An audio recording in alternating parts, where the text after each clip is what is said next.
चलिए friend question number 14 देख लेते हैं। 14 में क्या लिखा हुआ इसको रीड करते हैं, फिर आपको डायग्राम के थ्रू में आपको समझाने की कोशिश करेंगे। फ्रेंड यहाँ क्या लिखा हुआ, a 1.2 metre tall girl spot a balloon moving with the wind in a horizontal line at a height of 88.2 meter from the ground. The angle of elevation of the balloon from the eyes of a girls and any instant is 60. After some time the angle of elevation 30 degree. See figure 9.13. Find the distance travelling by the balloon during the interval. तो friend यहाँ पर बहुत easy question बोल दिया, इतना question आपको book में देना ही नहीं चाहिए। फ्रेंड देखिए क्या बोलना जा रहा है, तो यहाँ पर बताया जा रहा है कि एक गर्ल्स है और गर्ल का हाइट कितना है, गर्ल का हाइट है 1.2 मीटर एंड उसका जो बैलून यहाँ से मीन ग्राउंड से बैलून का हाइट है 88.2 मीटर, ठीक है ना। फिर आगे बोल रखा है कि गर्ल्स के आँख के पास से एलिवेशन बन रहा है कहाँ पर, मतलब जो बैलून को देख रही है इसका एंगल बन रहा है 60। कितना बन रहा है बाबू, 60। ओके, फिर उसके बाद कुछ टाइम के बाद क्या आंधी या तो मतलब हवा चलने की वजह से ये बैलून कहाँ चलेगी, यहाँ थोड़ा चला सम टाइम के बाद तो यहाँ आ गया और यहाँ जाते ही फिर गर्ल्स क्या करी, फिर से देख ली। अब देखी तो भाई क्या हुआ, यहाँ 60 बन रहा, तो यहाँ पर अब क्या बन रहा है 30 डिग्री बन रहा है, ठीक है ना। अब इतनी सी इन्फॉर्मेशन में बोला जा रहा है कि बताइए P से Q तक ये डिस्टेंस कितना चला, मीन्स यहाँ से यहाँ तक की डिस्टेंस निकालने के लिए कह रहा है। तो चलते हैं क्या क्या है इसमें, तो पहले हम जान लेते हैं। हमेशा याद रखना है मुझे ट्रायंगल बेस क्या लोगे, यहाँ से लोगे कि यहाँ से लोगे, बताइए जल्दी से। तो आपको फ्रेंड जहाँ पर एंगल बन रहा है ना वहीं से आपको बेस लेना है। तो एंगल यहाँ पर बन रहा है तो बेस कौन सा लोगे, ये वाला। बट बेस ये वाला लोगे तो यहाँ पर देख रहे आप बेस में 88 लूँ या और कुछ भी लूँ, समझ में नहीं आ रहा। तो आपको फ्रेंड क्या करना है, मुझे यहीं का हाइट तो यहाँ से यहाँ तक है ना, जो आपका बेस तो ये आ गया, परपेंडिकुलर में दिक्कत आ गया कि परपेंडिकुलर में यहाँ से यहाँ तक वाला लूँ कि क्यू से यू तक लूँ। तो उसके लिए आपको क्या करना होगा फ्रेंड, कुछ नहीं करना होगा, मुझे ये हटाकर बस इतना चाहिए, परपेंडिकुलर क्यू एस का डिस्टेंस चाहिए, इतने की लंबाई चाहिए। क्यों, क्योंकि मुझे पता है कि जहाँ पर एंगल बनता है वहीं का मुझे बेस एंड परपेंडिकुलर ना, उसके ज़्यादा नहीं लेना चाहिए। क्योंकि भाई तुम परपेंडिकुलर लोगे तो यहाँ से यहाँ तक परपेंडिकुलर होगा, तुम यूज़ कर दोगे क्यू यू का परपेंडिकुलर की वैल्यू तो गलत हो जाएगा। तो इसके लिए हमें क्यू एस की वैल्यू कैसे निकालना है, इसकी हाइट यहाँ से यहाँ तक क्या होगा, उसके लिए देखिए थोड़ा सा बताता हूँ। आपको यहाँ पर दिख रहा होगा तो क्या है लिखा हुआ, मीन्स में क्यू एस की हाइट निकालना, तो मैं क्या कर सकता हूँ, क्यू यू में से माइनस कर दूँ किसको, एस यू को, ठीक है। क्यू यू की वैल्यू देखिए, क्यू यू की वैल्यू है 88.2 माइनस एस यू की वैल्यू कुछ नहीं बता, मैंने बताया ये रेक्टेंगल का फॉर्म है, ये वाला जो वैल्यू होगा वही वैल्यू यहाँ पर आएगा, मीन्स 1.2 ये भी होगा। तो यहाँ पर एस यू की वैल्यू 1.2 में डाल देता हूँ। क्यू एस की वैल्यू आपको आ गया है 18.7 मीटर। तो आपको Q S means Q S आपका क्या आ गया, यहाँ से यहाँ तक परपेंडिकुलर में जो लंबाई है वर्टिकल आपका 87 मीटर यूज़ करोगे तो ये भी आपका होगा, क्योंकि देखो सेम हाइट है यहाँ से यहाँ तक सेम चीज़ है। तो क्यू आर की वैल्यू आप क्या यूज़ करोगे, पी आर की वैल्यू आप क्या यूज़ करोगे 88 सेंटीमीटर, क्योंकि ये दोनों वर्टिकल है तो यहाँ से यहाँ तक दोनों का डिस्टेंस सेम है ना, देख रहे हो। तो इसकी जो वैल्यू होगा सेम इस साइड की भी होगा क्यू आर की वैल्यू, ठीक है। तो चलते हैं अब स्टार्ट करते हैं। मुझे तो P की वैल्यू मीन्स कहाँ से यूज़ करा कहाँ तक पता करना है वो पता कर लिए। फ्रेंड यहाँ पर हम ट्रायंगल ले लेते हैं, तो लिख लेते हैं इन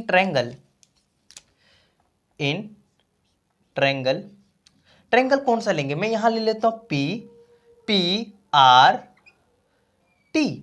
ओके ले लिया। अब यहाँ पर मुझे यही देखना है कि P ये हो गया, क्या हो गया, P ये हो गया और B ये हो गया। P भी किस में आता है बाबू, किस में आता है, tan में। और एंगल क्या बना रहा है यहाँ पर, एंगल क्या बना रहा है जल्दी बताइए, एंगल यहाँ पर 60 बना रहा है। ओके tan 60 बना रहा है। और P देखिए, P हमारा क्या होगा, P R होगा अपॉन बेस क्या लोगे, TR लोगे, टी। अब कुछ बच्चे को दिक्कत क्या होता है कि भैया नाम इसमें अलग ले रखे हो, बुक में अलग नाम हो, कोई दिक्कत नहीं फ्रेंड, आपके अकॉर्डिंग कुछ भी नाम लीजिए, निकालना जो है वो आपका निकल जाएगा। नामकरण कुछ भी कर लो, यहाँ रामू सामू कालू टालू जो है सब डाल लो, कोई दिक्कत नहीं आपको। अब देखिए tan 60 की वैल्यू आपको मालूम होना चाहिए, नहीं मालूम तो मैं डाल देता हूँ √3। पी आर, देखिए फ्रेंड पी आर की वैल्यू हमें मालूम है, पी आर की वैल्यू क्या डाल सकते हो 88 सेंटीमीटर, एंड टी आर नहीं मालूम तो इसको एज इट इज रहने देते हैं। ये कहाँ चला जाएगा, क्रॉस मल्टीप्लिकेशन, तो टी आर की वैल्यू देखिए जल्दी से निकल गया 87, और ये नीचे आ जाएगा √3। अब मुझे पता है डिनोमिनेटिव रूट वाली प्राणी नहीं देखना चाहिए, सेम चीज से ऊपर नीचे इंटू कर देंगे। सॉल्व करने पर टी आर की वैल्यू आपको मिलने वाला है 87√3 अपॉन क्या हो जाएगा 3 आ जाएगा। इसके बाद देखिए काटने वाला है क्या, इसको मैं 2 दे दिया, सपोज मैं 2 दे दिया, इसको 2 दे दिया, तो 3 के टेबल में 1 बार में आता है, और 3 के टेबल में 6 2 बार में, और 3 के टेबल में 27 9 बार। मीन्स मैं इसको सॉल्व करने पर 29/√3 आंसर आपका आ गया, ठीक है ना। तो ये मीटर में आ गया, तो मैं यहाँ पर फिर से लिख देता हूँ टी आर की वैल्यू आया 29√3 मीटर में आ गया। तो आपको चलिए, तो हमने टी आर की वैल्यू निकाल दी, टी आर की वैल्यू। अब मैं कौन सा ट्रायंगल लूँ, अब देखो बड़े सा ट्रायंगल लेता हूँ क्यू एस टी। ओके, ये वाला ट्रायंगल ले लेता हूँ। इन ट्रायंगल मैं बोल देता हूँ, इन ट्रायंगल क्या ले लेता हूँ, क्यू एस, एस के बाद क्या ले लोगे बताओ जल्दी से। ये ट्रायंगल का नाम क्या है, टी मैं लिख लिया टी। अब वहीं पर लेना है कि भैया मुझे क्या लेना है, tan लूँ क्या लूँ, तो फ्रेंड आपको मालूम होना चाहिए tan लेंगे क्योंकि ये पी और बेस यूज़ करना है। तो यहाँ पर एंगल बना 30 इक्वल टू अब क्या करेंगे, पी हमारा क्या होगा Q S upon and P हमारा मीन्स बी क्या होगा, टी एस होगा, ठीक है। tan 30 की वैल्यू फ्रेंड क्या होता है जल्दी बताइए, tan 30 की वैल्यू, अरे tan 30 की 1/3 नहीं होता जी, होता है क्यू एस की वैल्यू होता है, मैंने अभी बताया था क्यू एस की वैल्यू क्या होता है बताइए जल्दी से 87, और टी एस की वैल्यू नहीं मालूम ना, तो आपको फ्रेंड मालूम होना चाहिए टी एस की वैल्यू, तो रहने देते ना, भी नहीं मालूम तो T S as it is ले, तो ये कहाँ चला जाएगा, क्रॉस मल्टीप्लिकेशन हो जाएगा, टी एस इक्वल टू 87, ये भी कहाँ चला जाएगा इसके साथ, तो √3 हो गया। तो यहाँ पर आपका टी एस की वैल्यू आ गया। अब फ्रेंड मुझे क्या निकालना था, पी क्यू की वैल्यू, तो मैं क्या कर दूँ, या पी क्यू बोल दूँ या आर एस बोल दो, तो कैसे निकलेगा जल्दी बताइए।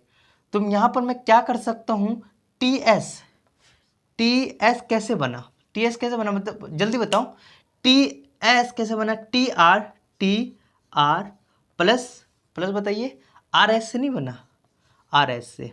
ओके, इतना बात समझ में आ गया होगा। मुझे तो निकालना मीन्स पी क्यू निकाल लो या आर एस निकाल लो, दोनों बात सेम है, मुझे वही मतलब बैलून का डिफरेंट वही होगा, मतलब डिस्टेंस वही उतना ही चला है, क्योंकि मैंने बताया ये वाला इसके इक्वल है तो ये वाला इसके इक्वल होगा। तो यहाँ पर आपको हमेशा फिर से बताता हूँ पी क्यू इक्वल टू आप आर एस पी बोलते हैं, तो जो वैल्यू पी क्यू आ गया वही वैल्यू आर एस का आएगा, तो उसमें ज़्यादा बहस नहीं करने। तो ये वाला देखते, टी एस की वैल्यू मुझे पता है भाई 87√3, okay, equal to T R की वैल्यू देखिए कहीं पर है क्या, टी आर देखिए क्या है 29√3 प्लस आर एस, ठीक है ना। अब क्या करेंगे, इसको इस साइड ले आते हैं, 87√3 minus 29√3 equal to R S, yes है नो, यस। अब 87 में से 29 माइनस कर लीजिए, 87 से रूट मीन्स 87 रूट में से माइनस 29√3 माइनस कर सकते हैं ना, बताइए जल्दी से कितना आएगा। तो नहीं आता तो मैं क्या करता हूँ, बच्चा बन जाता है 87 29, तो इसमें से एक दे देते हैं, 17 में से 9 गया तो 8, एंड एक इसको तो 7 मीन्स 58 बचा, क्या है बच्चा भाई 58√3, क्या है आर एस, और आर एस को बोल सकते क्यू हो गया, ठीक है ना, यही आपका आंसर हो गया। चलिए फ्रेंड क्वेश्चन नंबर 15 कर लेते हैं। क्वेश्चन 15 में क्या लिखा हूँ उसको रीड कर लेते हैं। यहाँ लिखा हुआ है, क्या state highway lead to the foot of the tower of man standing at the top of the tower observe car at an angle of depression of 30 degree which is approach the foot of the tower with the uniform speed 6 second later. The angle of depression of the car is the found to be 60 degree. Find the time taken by the car to reach the foot of the tower from the point. तो यहाँ पर बहुत easy है। तो यहाँ पर देखिए क्या बोला गया है कि एक कार है और एक कार क्या है, यहाँ से कोई आदमी टावर है, इस टावर से ये ऑब्जर्व कर रहा है कि ये पहले डिप्रेशन मीन्स ऊपर से नीचे की तरह है, तो क्या बोला डिप्रेशन बन रहा है। तो मीन्स पहले तो हम अल्टरनेटिव इंटीरियर मीन्स इसे पैरेलल एक हॉरिजॉन्टल बना लेते हैं, इसके बीच में 30 क्या बना रहा है, एंगल बना रहा है फ्रेंड।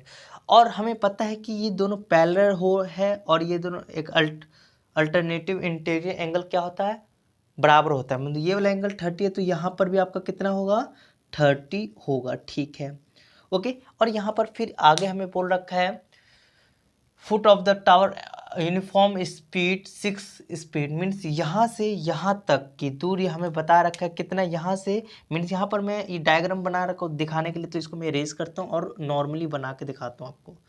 तो इसको मिटा देता हूँ। तो सपोज मान लो ये ए हो गया, बी सी डी, ठीक है। D C means D C से यहाँ तो गया है, तो कितने मिनट में, 6 सेकेंड में यहाँ से यहाँ गया है। अब हमें बोल रहा है कि ये सी मतलब फुट ऑफ पास पर कैसे गया, डी सी के पास गया, ठीक है। उसके बाद हमें बोल रखा है depression at the car the front. कुछ देर के बाद क्या हुआ, कार ये 6 मिनट के बाद यहाँ आया, यहाँ आ गया। फिर उसके बाद बता रहा है कि यहीं से डिप्रेशन बन रहा है, कितने का बना रहा है जल्दी से बताओ, यहाँ से यहाँ तक का एंगल 60 का बना रहा है। तो आपको पता ही ये होगा कि ये पैरेलल आपस में अल्टरनेटिव एंगल हो रहा है इस टाइप का। सपोज मान लो यहाँ पर ये दोनों लाइन पैरेलल हैं और ये दोनों एंगल 1 एंगल 2 आपस में क्या होगा, पैरेलल होगा, ओके, अल्टरनेटिव इंटीरियर एंगल की वजह से। तो चलते हैं यहाँ पर हम वही करेंगे। ये 60 है तो ये भी एंगल कितना बना रहा होगा, 60 बना रहा होगा। और हमसे पूछा गया है कि सी मतलब ये कार टावर के पास कब आएगा, कितने सेकंड में आएगा, तो वही हम पता कर लेंगे। मीन्स हमें सी बी निकालना, तो हम क्या लेते हैं, इसको हम एक्स मान लेते हैं और इसको हम ए बी जो है ना इसको हम एच मान लेते हैं। इतना तो कर सकते हैं जी, कर ले सकते। तो चलते हैं इसको इरेज करते हैं। तो हमें सी बी की वैल्यू निकालना है, तो चलते हैं जल्दी से निकाल लेते हैं। तो इन ट्रायंगल कौन सा ले लूँ पहले, ए बी सी ले लेता हूँ, ए बी सी ले लेता हूँ, ओके। तो हम यहाँ पर tan लेंगे क्योंकि देखो आपको पता होगा पी बी यूज़ करना है। तो tan और एंगल कितना बना रहा है, 16, ओके 60। पी हमारा क्या है, ए बी, ओके। और बेस क्या है हमारा, सी बी। tan 60 की वैल्यू होता है √3, ओके। ए बी हमें नहीं पता, एच हम एज्यूम कर लिए तो लेट कर रखे तो वही यूज़ करेंगे। सी बी को हम क्या मान रखे, एक्स मान रखे हैं। तो क्या करेंगे, एक्स की वैल्यू यहाँ चला जाएगा, तो एच इक्वल टू, ओके। तो यहाँ पर एक्स के साथ मैं यहीं पर रहने देता हूँ, ठीक है ना। तो इसको इक्वेशन 1 डाल देता हूँ, ठीक है ना। आगे हम फर्दर सॉल्व करते हैं। आप ट्रायंगल लेंगे अलग सा। इन ट्रायंगल कौन सा लेंगे, ट्रायंगल बताइए, ए बी डी ले लेंगे। वही मुझे पी वो लेना और बेस ये है, ठीक है। तो मैं क्या करूँगा, tan एंगल कितना बना रहा है, 30, और पी हमारा क्या हो गया, ए बी अपॉन हमारा बेस क्या होगा, डी बी। तो हम डी बी लिख लेते फ्रेंड। tan 30 की 1/√3। तो ए बी की वैल्यू हमारा क्या है, एच। डी बी की वैल्यू हमें नहीं मालूम, बस डी बी कैसे बना ये देख सकते हो। डी बी आपका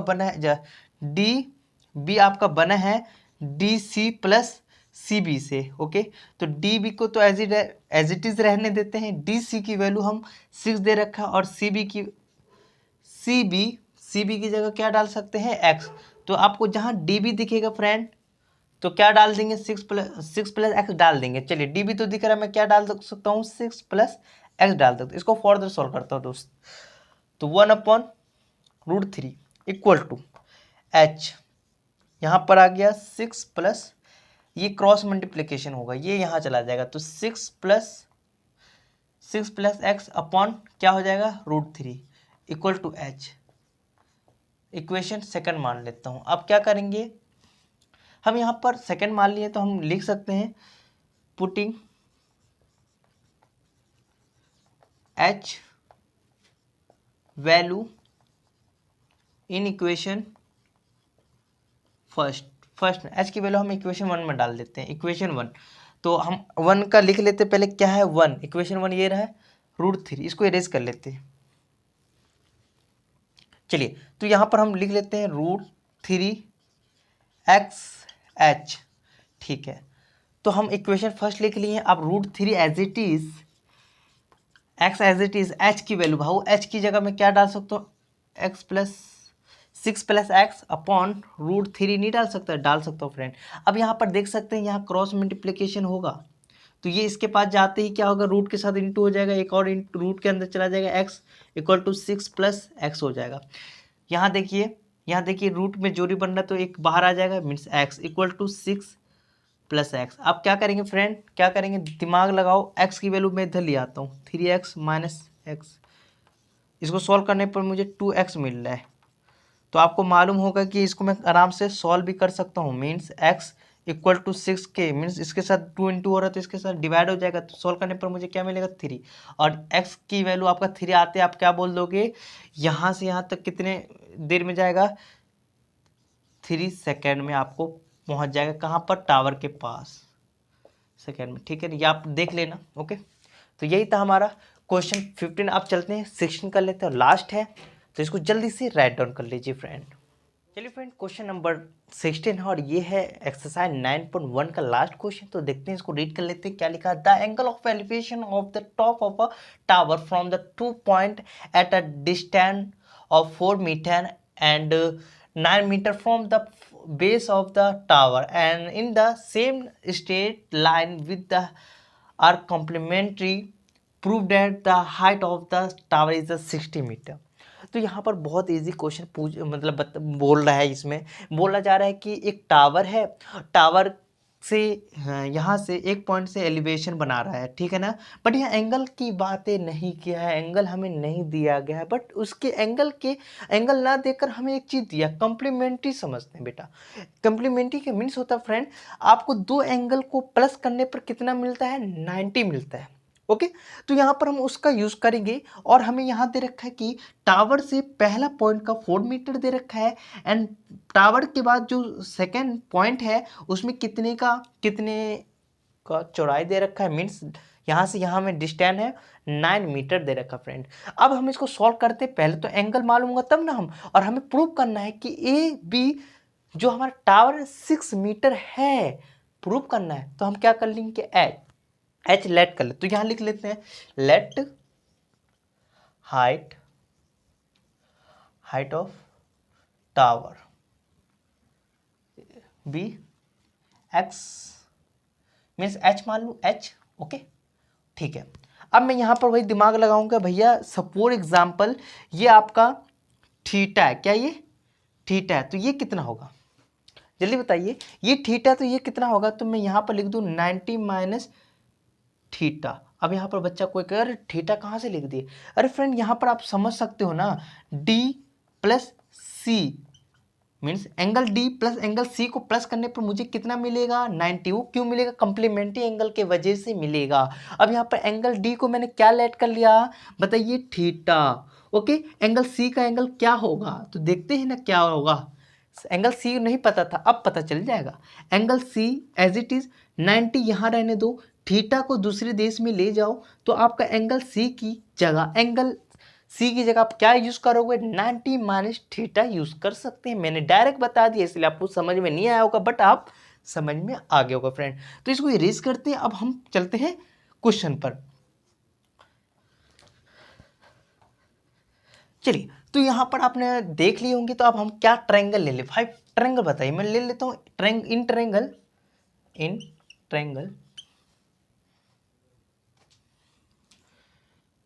triangle A B C, triangle A B C ले लिया तो यहाँ पर मुझे क्या पी एंड बेस याद करना है, मीन्स वही tan यूज होगा tan, और एंगल क्या बना रहा है भाई, एंगल मुझे नहीं पता, एंगल हमें पता है ना 90 minus theta equal to A B upon upon क्या होगा सी बी होगा फ्रेंड।